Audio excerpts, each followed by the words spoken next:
L'évidence extrapolatoire du caractère divin de Jésus. Depuis la création du monde, les attributs invisibles de Dieu, sa puissance éternelle et sa divinité sont devenus clairement discernables à travers ce qu'il a créé, Romains 1 verset 20. Ce verset nous enseigne que les merveilles de la création sont une preuve évidente du caractère divin de Dieu.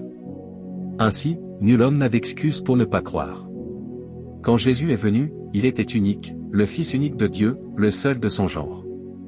Mais ce que je vais partager avec vous aujourd'hui révèle encore davantage qui il est. Colossiens 1 verset 15. L'image du Dieu invisible. La Bible dit que Jésus est l'image du Dieu invisible. Le mot grec traduit par « image » et « icon » qui signifie « ressemblance », « profil ». En d'autres termes, Jésus est la représentation visible du Dieu invisible. Si vous voulez savoir à quoi ressemble Dieu, regardez Jésus. Cela éclaire les paroles que Jésus lui-même a dites dans Jean 14. Philippe, l'un de ses disciples, lui demande « Montre-nous le Père, et cela nous suffit. » Et Jésus répond « Celui qui m'a vu, a vu le Père » Jean 14 verset 9. C'est une déclaration stupéfiante, Jésus dit qu'il est le reflet parfait du Père. Plus encore, en Hébreux 1 verset 3, Jésus est décrit comme « l'éclat de sa gloire » et « l'empreinte exacte de sa personne ». Le mot grec ici est characté, qui signifie « copie exacte, empreinte parfaite ». Jésus est littéralement la réplique exacte de l'essence de Dieu. Alléluia. Jésus, le révélateur du Père. Dans Jean 1 verset 18, il est écrit « Personne n'a jamais vu Dieu, le Fils unique, qui est dans le sein du Père, l'a fait connaître ». Le mot grec utilisé ici, exégomé, signifie « expliquer, déclarer » ou encore « représenter ». En d'autres termes, Jésus est venu représenter Dieu dans toute sa plénitude. Il a rejoué le caractère divin pour que nous puissions le comprendre. Jésus est Dieu manifesté en chair, 1 Timothée 3 verset 16.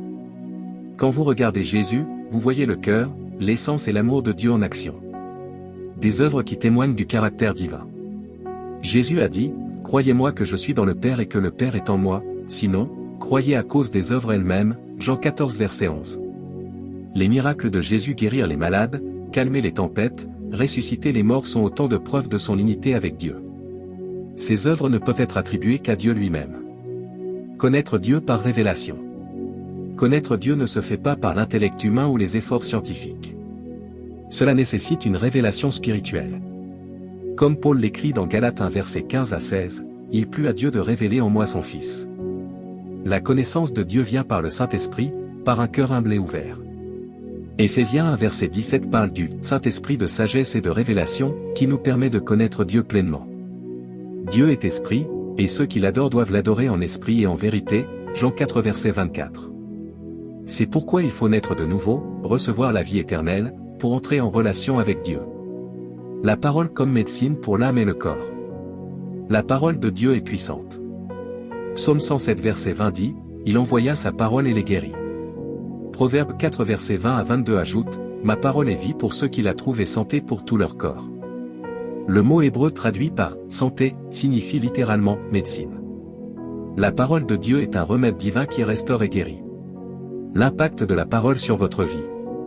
En écoutant cette parole, quelque chose se passe en vous maintenant. La puissance de Dieu agit dans vos os, vos muscles, votre sang. Toute maladie ou affliction commence à disparaître. La vie divine, la vie éternelle, entre en vous et renouvelle tout votre être. Jésus nous a donné sa vie, une vie de victoire constante. Quelle que soit votre condition actuelle, recevez la force et la guérison maintenant. Déclarez, la puissance de Dieu agit en moi, maintenant. Cette vérité transforme tout. Alléluia. Pour conclure, croire en Jésus, c'est recevoir sa vie divine. C'est expérimenter sa puissance. Cette vie éternelle ne connaît ni faiblesse ni défaite. Appropriez-vous cette vérité aujourd'hui et vivez dans la victoire, la santé, et la paix qu'il vous a déjà donnée. Le plus grand est celui qui est en moi, que celui qui est dans le monde, 1 Jean 4 verset 4. Amen.